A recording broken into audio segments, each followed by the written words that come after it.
그래서 오늘 말씀 제목대로 하나님의 부르심, 또 하나님의 기쁨이 되는 것, 그리고 우리가 그 사랑하는 것, 이것으로 인하여 제가 이제 오늘 찬양을 이제 목사님이 안 나오시게 되어서 바꾸면서 주 나의 사랑, 이 찬양도 생각나고 나 주님의 기쁨 되기 원하네, 이것이 생각나서 이렇게 부르게 되었습니다.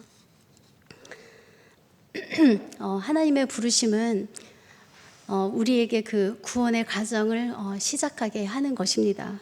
그래서 그 출애굽기 6장 6절에 보시면은 우리가 이제 익히 많이 들어왔던 말씀, 그리고 저희 담임 목사님이 늘 강조했던 그 말씀인데요. 6절부터 그 8절까지 보면 이런 말씀이 있습니다. 그 애굽인의 무거운 짐 밑에서 너희를 빼어내며 건지며 구속하여, 그리고 7절에 보면 너희로 내 백성을 삼고 나는 너희 하나님이 되리니, 그리고 이제 8절에 주기로 너희 조상에게 주기로 맹세한 땅으로 너희를 인도하고 기업을 삼게 하리라. 이것이 바로 그 택한 이스라엘, 그 이제 야곱으로 인해서 이제 이스라엘이란 나라가 이제 형성이 되고 민족이 형성이 되고 그것이 애굽에서 이렇게 보호되면서 길러졌잖아요. 그것을 빼내실 때 하나님께서 그 광야에서 하신 말씀이 바로 이것이었습니다. 하나님의 계획이 무엇인지, 그리고 하나님의 마음이 어떤 것인지를 이렇게 말씀하시는 것입니다. 그래서 우리도 이 구약의 말씀을 들을 때는 그들이 그 당시에 애굽인의 그 무거운 짐 밑에서 빼어낸 게 나랑 무슨 상관이 있을까? 그것은 역사인데, 그렇지만 사실은 우리가 이 성경 말씀을, 살아있는 하나님의 그 음성을 계속 우리가 듣다 보면 우리에게 이제 이렇게 들려지는 것입니다. 너희가 아담 이후 타락해서 그 죄짐의 그 무거운 그 굴레 밑에서 내가 너희를 빼어냈고 건졌고 구속해서 너희로 내 하나님의 내 자녀로 삼고 나는 너의 하나님이 되리니, 이렇게 되는 것입니다. 그래서 내가 너에게 주기로 한 그 맹세한 땅, 그러니까 하나님의 나라를 이루며 살 수 있는 이 세상의 이런 지금 영적인 기반들, 그리고 이후에 너희가 원래 있어야 할 본향, 내가 있는 천국으로 너희를 인도하고 그것을 기업으로 되고 상을 주리라 하는 것이, 이것이 우리에게도 똑같이 이렇게 적용되는 그 구원의 과정, 마찬가지인 것입니다. 그래서 그 창세기에 우리가 잘 아는 말씀, 그 아브라함을 처음 부르실 때, 그래서 구원의 그 콜링이라는 것이 아브라함을 부르시면서 이제 시작이 되잖아요.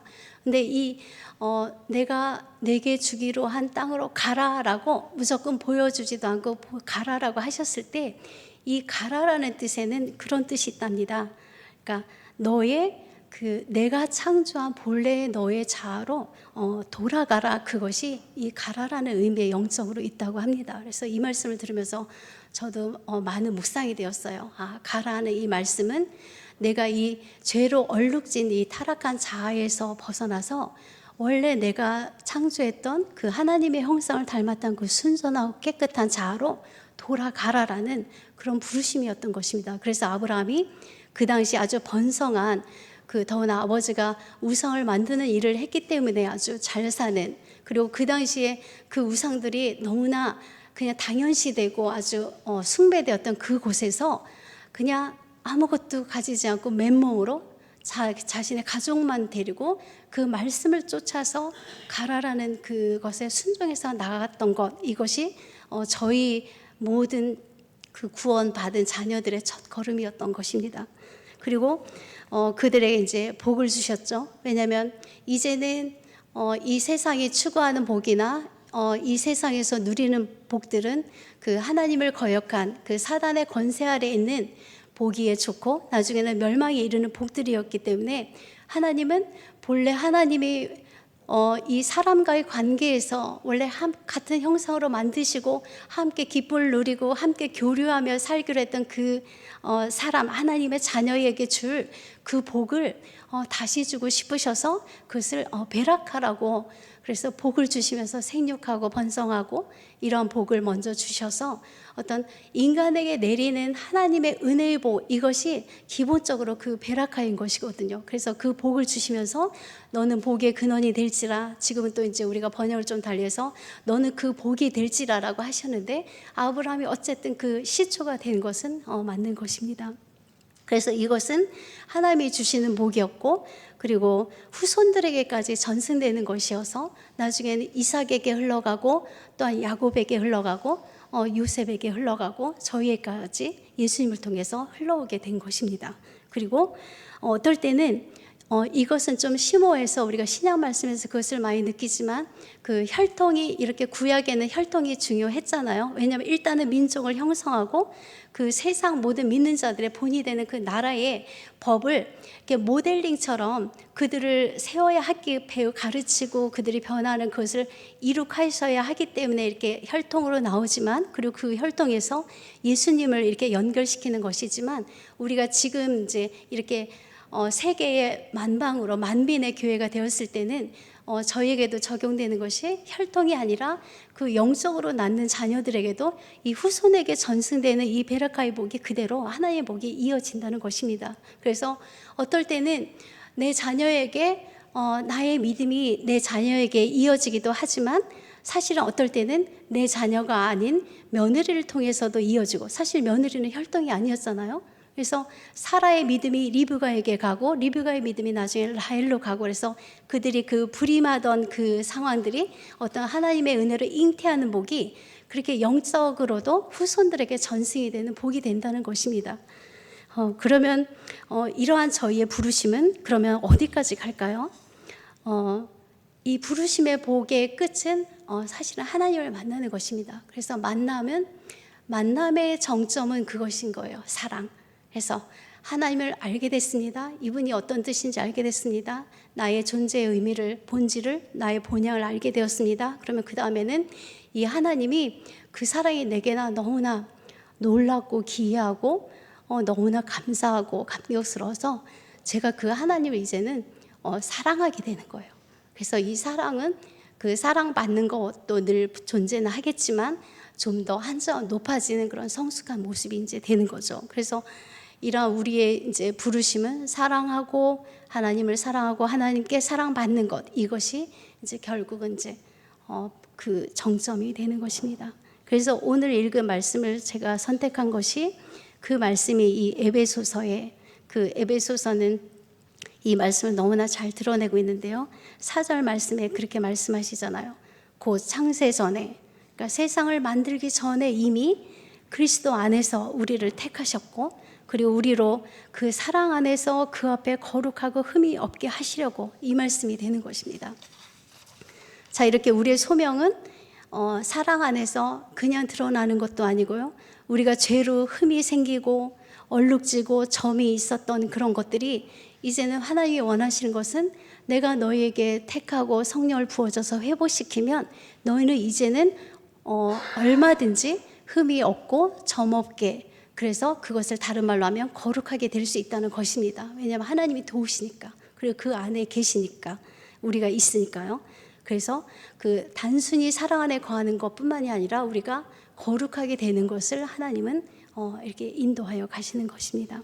그래서 5절에 보시면 그 기쁘신 뜻대로 우리를 예정하사 예수 그리스도로 말미암아 자기의 아들들이 되게 하셨으니, 이제 이 아들들은 그 자녀라는 이제 대표 명사인데, 그 창조주에게 우리가 이렇게 택함을 여러 사람 중에 내가 자격도 없이 내가 왜 저 사람보다 나은 게 있어서 택함 받은 게 아니라는 걸 내 자신이 알게 되잖아요. 그러면 내가 이 택함 받은 것이 나를 지으신 그 아버지에게 내가 기쁨을 드리기 위해서 나의 존재가 태어나졌구나, 이것을 깨닫게 됩니다. 그러면 내가 창조주 하나님께 기쁨을 드리기 위해서 태어났다. 그럼 어떤 사람들은 혹시 이 표현이 약간 어색할 수 있어요. 내가 그렇게 태어나는 게 약간 피부에 와닿지 않는 그런 것일 수도 있는데, 달리 표현하면 내가 그 창조주 좋으신 하나님께 그 되는 그 존재로, 그러니까 기쁨이 되는 존재로 이렇게 교제하게 되도록 만들어졌는데, 이렇게 생각하시면 더 이렇게 와닿을 것 같습니다. 그래서 우리가 그 기쁘신 뜻대로 그의 기쁨이 되는 존재로 교제할 수 있는 그런 상태로 내가 사실은 만들어졌다, 이거죠. 그래서 그것이 우리가 왜 하나님 앞에 그 있는 기쁨을 느껴야 하는지를 그걸 통해서 우리가 생각할 수 있는 것입니다. 그래서 우리가 아까 찬양처럼 나 주님의 기쁨 되기 원하네, 그래서 나를 새롭게 하소서라고 이렇게 찬양하게 되는 거죠. 그래서 계시록 4장 말씀에도 이런 말씀이 있습니다. 우리 주 하나님이여 영광과 존귀와 능력을 받으시는 것이 합당하오니 주께서 만물을 지으신지라. 그러니까 만물을 지으셨기 때문에, 우리를 지으셨기 때문에 우리가 그 앞에 찬양과 영광과 존귀와 능력을 받으시기에 합당하십니다라고 계시록에 천사들도 찬양하고 장로들 24 장로들도 찬양하고, 또한 보좌에 그 흰옷 입은 구원받은 백성들도 찬양하고 하는 것이 이렇게 연결되는 것입니다. 그리고 그 뒤에 이제 말씀이 만물이 주의 뜻대로 있었고 또 지으심을 받았나이다 하더라. 그래서 이것이 창세기로부터 계시록까지 동일하게 흐르는 그런 말씀이 되는 것입니다. 우리의 본질과 존재와 목적과 의미, 그리고 삶의 가치, 이 모든 것들이 변하지를 않는 것이죠. 자, 그러면 그래서 이제 우리가 그 하나님의 기쁨이 되는 것은, 사실은 우리가 교회에서 어떤 목회자가 되고 우리가 장로 직분을 받고 권사가 되고 이런 교회의 직분들보다 사실은 이 내가 그의 기쁨이 되는 존재가 된다라는 그것이 사실은 더 높은 그 부르심이 된다고 할 수 있겠습니다. 자, 그럼 우리가 또한 그분께 그러면 기쁨을 드리고 싶은데 그 기쁨을 드리는 방법은 무엇이 있을까요? 또한 이렇게 하나님을 사랑하게 되는 그런 상태가 되는 것이란 과연 어떤 것일까 한번 보겠습니다. 우리가 첫 번째로 하나님이 이제 우리의 기쁨이 되기 전까지는 우리가 그의 기쁨이 될 수 없습니다. 이 말씀을 이해하시겠죠? 내가 그 하나님을 나의 정말 기쁨이 되신다라고 그거를 알지도 못하면서 내가 대뜸, 아까 제가 그랬잖아요. 그 표현이 약간 어색하게 느껴지는 사람들은 갑자기 제가 아무것도 없이 하나님께 기쁨이 되기가 쉽지 않을 거 아니에요. 그래서 우리가 하나님이 우리의 기쁨이 되기 전까지는 하나님의 기쁨이 될 수 없습니다. 그것을 아셔야 하고요. 두 번째는 우리가 그분께 기쁨을 드리기 위해서는 하나님을 온전히 사랑해야 합니다. 그래서 이 사랑이라는 것을, 그 영적인 사랑을 느낄 수 있어야지 우리가 그 다음 것을 이제 이해도 하고 내가 그것에 도달할 수도 있고 이제 하는 것이죠. 그래서 중요한 것은 하나님께 사랑을 주고받는 것입니다. 그래서 그 사랑이 있기 때문에 내가 이제 기쁨이 오는 것이죠. 자, 그 다음 세 번째는 하나님이 또한 아버지가 되실 때 이 필요, 그 기쁨이 되는 것이 충족이 됩니다. 그래서 하나님을 일반 사람들은 그냥 상식적으로 기독교인들은 하나님을 아버지라 부르지, 이 정도로만 알 수 있을 거 아니에요. 근데 우리는 이것을 더 깊은 관계로 자녀의 그 어떤 친밀함을 느낀 다음에는 이 아버지가 되시기 때문에 내가 하나님께 기쁨이 되는 것이 더 이 충족이 되는 것입니다. 그리고 이제 네 번째는 또 하나님께 사랑을 받고 있음을 내가 알 때 기쁨이 옵니다. 그래서 많은 사람들의 간증 중에 제가 딱 한마디 건질 수 있는 공통되는 거, 그 교집합 같은 것을 한마디를 고르라면 정말 똑같이 하나였어요. 어떤 시련이나 어떤 상황이 있든 어떤 방황이 있던지 간에 하나님을 만난 사람들의 그 하나님을 만나고서 울컥거리면서 그 바로 무릎을 꿇고 엎드리게 되는 그 감격이 무슨 말씀이었냐면 내가 너를 사랑한다, 그 말씀이었더라고요. 그래서 하나님께 그 사랑받고 있음, 그리고 그것이 이 사람에게 정말 얼마나 필요한 것이었던지를 잠재워 깨어난다 할까요? 원래 있었던 것이 회복되는 그런 느낌? 그래서 그 사랑받고 있음이 얼마나 중요한지 모르겠습니다. 그리고 이제 다섯 번째로 또한 그분께 기쁨을 드릴 수 있는 방법은 하나님께 그 사랑을 심는 것입니다. 하나님께 우리는 이제 계속 우리는 장성해가고 바울처럼 표대를 향하여 계속 전진해 가잖아요. 뒤로 물러가는 것은 내가 기뻐하는 것이 아니라고 하나님께서 말씀하셨습니다. 그러면 우리가 그 더욱더 큰 사랑을, 깊은 사랑을 드리게 될 때 그만큼 우리 영혼도 더 커지고 기뻐지고 더 순전해지는 거예요. 거룩해지는 것이거든요. 그래서 이것을 저는 요한복음 12장의 그 마리아를 통해서 많이 찾습니다. 그것이 뭐냐면 그 마리아는 그 지극히 비싼 향유, 곧 순전한 나드 한 근을 가져다가 그 예수님의 머리에 붓죠. 그것도 그 당시 여인들은 수에도 치지 않았던 그러한 어떤 하대하는 세상에서 그 예수님과 제자들과 많은 남자들이 있는 그곳에 그 정말 여인의 몸으로 그것을 당당히 걸어 나와서 그분을 향하여 그 옥합을 깨뜨려서 그것을 머리에까지 부을 수 있는 이 적극적인 사랑의 행동, 이것이 얼마나 대단한 것인지 모르겠습니다. 그래서 예수님께서 그 옆에 남자들이 굉장히 수근수근하고 막 책망하고 했잖아요. 아니 지금 저기 무슨 행동이지? 이해도 안 됐고요. 그리고 그 가룟 유다같이 그 재물에 눈이 멀었던 사람은 그것을 보자마자 드리는 예수님에 대한 그것이 모르고 친밀함이 없던 자였기 때문에 저 비싼 향유 저것을 어떻게 지금 저걸 깰 수가 있지? 저 돈이 얼마야? 그러면서 자신의 그런 사악함을 감추고 이렇게 위장돼서 경건되게 경건의 말처럼 포장해 하는 것이 저 돈을 차라리 팔아서 가난한 자들을 엄청 많이 구제할 수 있었겠다고. 사실은 그가 그런 마음을 가진 자도 아닌데 남이 하나님 예수님께 그 드리는 그 거룩한 어떤 헌신의 그 사랑의 표현을 보고서 결국 말하게 되는 것이 그 정도밖에 안 되었던 것입니다. 그리고 그 나머지 남자분들은 이해도 못했죠. 그랬을 때 배경은 그런 거죠. 예수님이 계속 제자들에게 말씀하잖아요. 내가 제사장과 바리새인들에게 고난을 받고 그리고 죽음을 당했다가 그 다음에는 사흘에 다시 살아나리라. 이것을 3번 이야기하십니다. 그랬을 때 제자들이 하나도 이해가 안 됐어요. 그냥 들어와서 무슨 말인지 경청이 안 되고 그냥 흘려버려지고 기억이 안 됐습니다. 또 한 번 말해도 이해가 안 돼서 그냥 이게 무슨 말인가 하고 생각도 안 했습니다. 그런데 마리아는 왜 오늘 그러한 행동을 했을까요? 그가 그 말을 순전하게 예수님을 메시아로 믿은 후에 그가 하는 말 하나하나를 다 그대로 스폰지처럼 빨아들면서 흡수했던 거예요. 그래서 잘 이해는 안 돼도 메시아가 예수님이 고난을 당하시나 보다, 죽음을 당하시네, 그리고 살아나시네. 이것이 그들보다는 많이 경청이 되었던 거예요. 그래서 내가 그 예수님을 위해서 지금 살아계실 때 만날 수 있을 때 내가 그분에게 내가 받은 은혜를 사랑을 표현하고 싶은데 어떻게 해야 될까 하다가 그가 가지고 모아놓은 그게 거의 결혼자금 같은 그런 거잖아요. 그것을 이렇게 그 옥합 같은 항아리가 있으면 이것이 이제 토기로 만들어지고 우리가 그 이코스에 삼척코스에 가면 그 세계 기독교 박물관에 가면 그것을 우리가 실제로 보고 설명을 듣고 했는데 거기 보면 위에를 그 나무로 이렇게 밀봉하여 놓습니다. 그래서 이것이 흐를 수도 없고 이제 깰 수도 없는 것인데 이것을 그 주둥이라고 할까요? 그 위에 부분을 옥합을 쓸 일이 이제 향유를 쓸 일이 생길 때는 그것을 쳐서 깨뜨립니다. 그러면 그것은 순전한 것이기 때문에 1회에 한 번에 바로 소비를 해야 돼요. 저장할 수도 없고.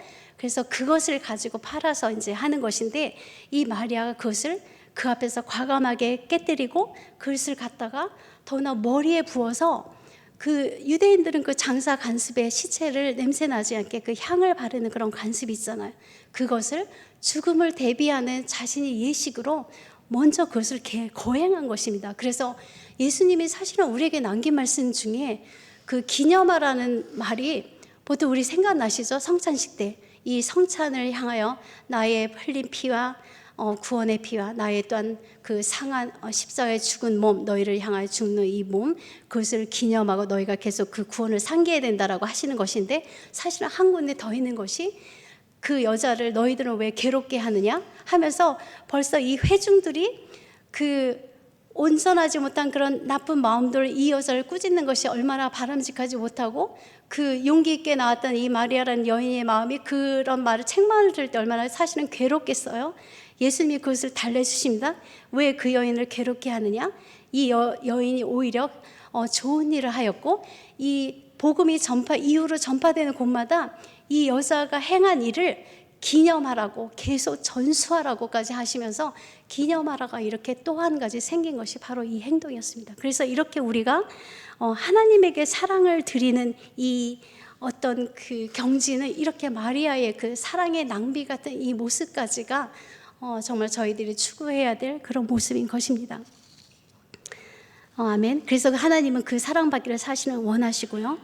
기다리시고요. 그 요한복음 21장에도 그 베드로가 부인했다가 다시 이제 돌아왔을 때 그 힘이 축 처져서 자신의 정말 말로 뱉는 사랑이나 보잘것 없었구나라는 것을 깨닫고 그 정말 힘이 축 처져서 이렇게 하고 있을 때 예수님이 정말 너무나 자상하시게 찾아오시잖아요. 그가 또한 수제자의 역할을 감당하셔야 되니까. 그래서 그에게 이렇게 조반도 직접 마련해 주시면서 내가 나를 사랑하니, 또 내가 나를 사랑하니. 그럼 베드로는 네 사랑합니다 하는데 2번 물으시니까 이제는 마음이 이제 막히는 거죠. 그래서 예수님은 너가 아가페의 사랑으로 나를 사랑할 수 있니? 라고 하니까 이제 베드로는 제가 그냥 그 친구 같은 필레오의 사랑 정도밖에 못하겠습니다 대답해요. 또 한 번 물어요. 저는 필레오의 사랑 정도밖에 못하겠습니다 주님. 근데 예수님이 또 물으세요, 무한하게. 그래서 내가 나를 사랑하느냐 3번째 물으시니까 이제는 베드로가 정말 마음이 이렇게 감정이 정말 복받치듯 막혀서 주께서 아십니다라고 합니다. 근데 예수님이 왜 3번까지 물으셨을까요? 이제 어떤 또 이런 해석도 있죠. 3번 부인한 거를 그 상처의 치유제를 하나씩 다 회복시켜서 3번 이렇게 치유해 주셨다, 이런 것도 있을 수 있지만 왜 3번까지 물으시냐면 베드로의 사랑이 그 깨닫는 것을 계속 그 마음속에 불러일으키시고 이제 가르쳐 주시는 거예요. 그래서 결국은 3번째 말씀하실 때 예수님의 마음은 뭐냐면 내가 찾는 사랑은 아주 능력 있는 거야. 그것은 너 힘으로 할 수 없고 너 말대로 내가 하는 게 맞아. 그러면서 나는 그것을 너를 도와서 그것을 너가 할 수 있게 해줄 거야 라고 하시느라고 3번째 말씀하시는 것입니다. 그래서 이 필레오 사랑을 그래도 한 사람이기 때문에 이 아가페 사랑까지 이르는 거예요. 그래서 우리는 이 필레오 사랑을 세상에서 살아가다 예수님을 알면 이제 아가페 사랑까지 넘어가서 예를 들어 뭐 순교한 분들의 그런 모습들을 보면 우리가 그런 거를 느낄 수 있는 거죠. 그래서 누구든지 성령님의 감동과 그 충만함이 있으면 아이라도 나이 든 분이라도 이러한 것을 누구든지 가능한 것입니다. 그래서 예수님의 말씀이 굉장히 높고 수준 있고 고매한 것 같지만 하나님이 그것을 일일이 이렇게 복음서에 남겨서 계속 우리를 그렇게 끌어당기시는 것은 너가 내 안에 들어오면 너는 넉넉히 그것을 할 수 있어, 이제 이런 말씀인 것이죠. 그래서 우리가 자아를 내려놓고 주님 앞에 겸비하게 내 것을 내어놓고 엎드리는 것이 왜 이렇게 중요한지가 바로 내 힘을 빼야 이제 하나님의 능력에 우리가 붙잡아서 그것이 능력을 이제 발휘하게 되는 것이니까요. 네, 이렇게 되신 것입니다. 그래서 이렇게 아가페의 사랑이 되도록 예수님 우리를 도우십니다. 그리고 성령님이 도우시고요.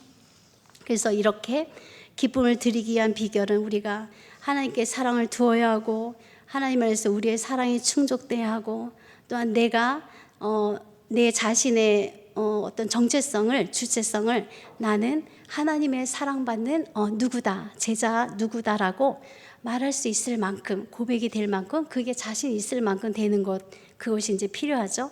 한번 여러분도 한번 말씀해 보세요, 스스로. 나는 하나님의 사랑받는 제자 누구입니다. 시작. 나는 하나님의 사랑받는 제자 이영숙입니다. 이번에 한번 제가 말씀을 잠깐 짧게 준비하면서 그렇게 하고 싶어서 한번 제게 자신에게 이렇게 리마인드 시키기 위해서 한번 열을 토닥토닥 두드리면서 말씀해 보세요. 나는 하나님의 사랑받는 제자 영숙입니다. 예, 좀 더 느낌이 다르지 않으세요? 바로 이것이 우리의 주체성인 것입니다. 그리고 그래서 예수님에게 하나님이 그 세례 요한이 세례 줄 때 하늘에서 그 기뻐서 말씀하시죠. 이는 내 사랑하는 자요. 그리고 또한 사도 요한이 그 요한복음을 쓸 때 자신을 예를 들어 우리가 글을 쓸 때 작가가 왜 필자는 뭐 나는 이렇게 쓰잖아요. 근데 이 요한은 어떻게 썼냐면 그의 사랑하시는 자가 자기를 그렇게 썼습니다. 왜냐하면 나 요한은 이렇게 쓰는 것이 아니라 요한복음에 그 예수님의 행적을 기록할 때는 항상 그의 사랑하시는 자가라고 나와요. 그래서 우리가 순간 보면 요한이 자기를 부르기를 나는 예수님의 사랑받는 제자다라는 그런 의식이 있었음을 알 수가 있습니다. 그것이 왜 그럴까요? 우리가 이렇게 시각적으로 상상이 돼요. 그 13절, 요한복음 13장에 보면 그의 사랑하시는 자가 예수의 품에 의지하여 누웠는지라. 이게 아마 그 성만찬 때 모습일 텐데요. 사도 요한은 제자 중에 제일 어렸지만 그 사랑의 어떤 순전함이 가장 강한 사람이 되어서 예수님에게 품에 의지하여 눕습니다. 그 유대인들이 왜 이렇게 약간 비스듬히 누워서 이렇게 식사를 하잖아요.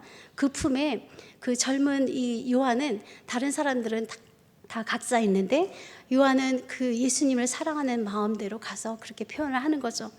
저희 집에도 지금 그 말티즈 그 예돌이라는 강아지를 키우고 있는데, 제가 어째다 이제 집에 들어가서 이렇게 좀 쉬려고 하다가 소파에 잠깐 이렇게 비스듬히 누울 때가 있어요. 그러면은 저만 이렇게 늘 주시하고 있다가 갑자기 막 달려와서 소파에 탁 올라가고 제 앞에 같이 쫙 옆으로 누워서 제 품에 딱 대요. 그러면 저는 얘가 부드러운 털에 따뜻하면서 얘가 그 기대는 느낌을 제가 많이 느끼면서, 지금 이 모습이 그런 거죠. 사도 요한이 예수님의 사랑에 의지해서 누워있는 그 모습. 그래서 이는 나중에 그 십자가의 그 처절한 그 골고다 언덕까지 과감하게 다른 제자들은 무서워서 도망가는데 이 요한은 그 자리까지도 가서 그 자리에 설 수 있고 예수님을 바라볼 수 있고, 그래서 그 예수님의 유언을 받잖아요.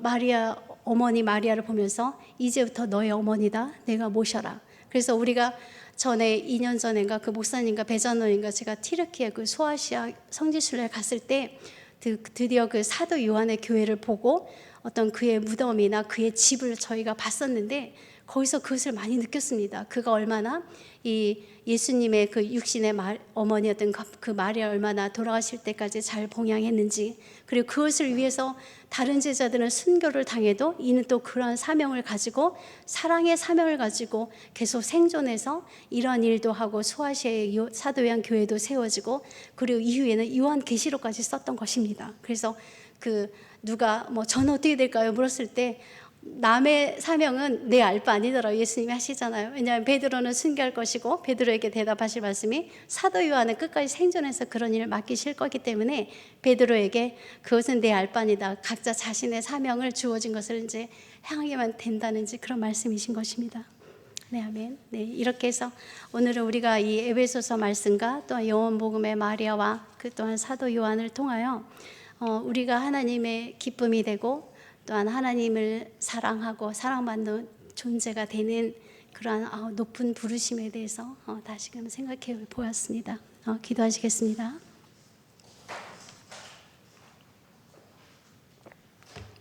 사랑의 하나님 아버지, 창세전부터 저희를 그리스도 안에서 택하셨던 것이 너무나 감격스럽고 놀라운 일입니다. 그리고 또한 그 그리스도 안에서 하늘에 속한 모든 신령한 볼 우리에게 주신 것도 너무나 놀랍고 감사한 일입니다. 그리고 우리로 그 사랑 안에서 늘 거하며 그 앞에 거룩하고 흠이 없게 하시려고 또 이렇게 자녀 삼아 주셔서 하셨으니, 우리가 이제는 정말 그 은혜의 영광을 찬송하는 자들이 되어서 정말 하나님을 기쁨이 되고 또한 하나님을 사랑하는 존재로 마리아 같이 그런 경지에 이르도록 저희 수예배에 참석한 귀한 한 분 한 분을 축복하시고 또한 이끌어 주시옵소서. 모든 영광 주님께 돌리며 예수님의 이름으로 기도합니다. 아멘. 하늘에 계신 우리 아버지, 아버지 이름을 거룩하게 하시며 아버지의 나라가 오기